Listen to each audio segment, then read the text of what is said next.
अस्सलाम वालेकुम नाज़रीन, welcome to my channel tips and tricks by Hina. Upper lips पर मौजूद बाल चेहरे की खूबसूरती को मुतासिर करते हैं और आपका हसीन दिखने वाला चेहरा इन फालतू बालों की वजह से बदनुमा लगने लगता है। कुछ ख़वातीन इन फालतू बालों को ख़त्म करने के लिए वैक्स का सहारा लेती हैं, जो कि एक तकलीफ़ अमल है, और कुछ ख़वातीन थ्रेडिंग के ज़रिए ये बाल ख़त्म करवाती हैं, और यकीनन ये भी एक तकलीफ़ अमल है, लेकिन कुछ ही दिनों के बाद ये बाल दोबारा निकल आते हैं।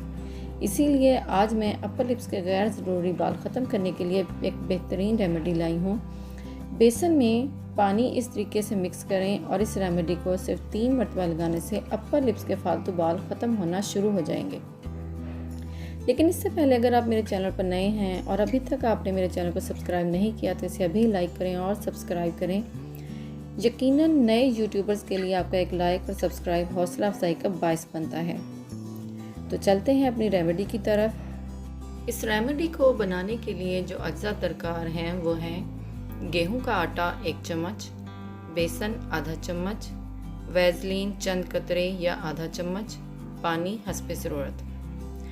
आइए देखते हैं इसे बनाने का तरीका। इसके लिए आपको एक प्याली लें, इसमें तमाम अज्जा डालकर मिक्स कर लें और हस्बे ज़रूरत पानी डालकर एक गाढ़ा सा मिक्सचर बना लें। फिर इस मिक्सचर को उंगली की मदद से अपर लिप्स पर लेप कर लें। जब ये मिक्सचर 15 मिनट बाद खुश्क हो जाए तो इसे उंगली की मदद से रगड़ रगड़ कर उतार लें और सादा पानी से चेहरा धो लें। इस रेमेडी को हफ्ते में 2 बार ज़रूर इस्तेमाल करें। इस रेमेडी में शामिल बेसन जिल्द पर मौजूद फालतू बालों को ख़त्म करता है और ग्लिसरीन से जिल्द पर रैशेस नहीं पड़ेंगे, स्किन डेड नहीं होगी, फालतू बालों की जड़ें कमज़ोर हो जाएंगी। इस रेमेडी के मुस्तकिल इस्तेमाल से बाल आहिस्ता आहिस्ता ख़त्म होना शुरू हो जाएंगे। सो दोस्तों, कैसी लगी आपको हमारी आज की ये वीडियो? अगर आपको हमारी आज की ये टिप अच्छी लगी तो इसको लाइक ज़रूर करिएगा और हमारी वीडियो को अपने दोस्तों के साथ ज़रूर शेयर करिएगा। तो मिलते हैं आपसे नेक्स्ट वीडियो में। मुझे अपनी दुआ में याद रखिएगा।